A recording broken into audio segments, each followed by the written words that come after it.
First and foremost, realizing that the home is the biggest asset I'll ever own in my life, and actually empowering myself to take an active role in it.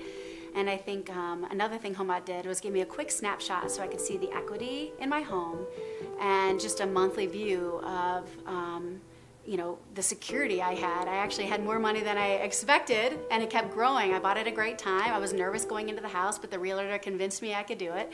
So I think it gave me reassurance on a month-to-month basis that I made the right decision. This was about 2.5 years into buying my home when I got Homebot. And I had no idea who my loan officer was.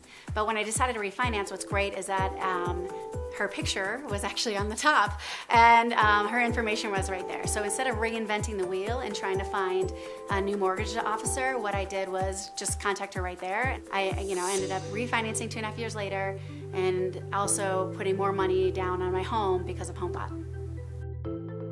Homebot gives me reassurance that my equity is growing and it's going in the right direction.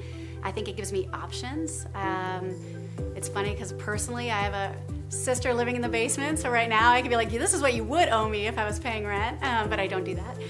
But I think most importantly, it just gives me a snapshot, reassurance, and also just the option to manage it myself without having to ask questions. I was completely naive when it came to buying a home, managing a home.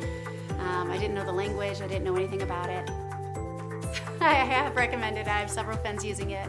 I think people are just really interested in seeing what their home's worth. I think it's nice to be able to see how much you could pull out, and how much you owe on it on a constant basis, and for me, again, just watching that equity grow.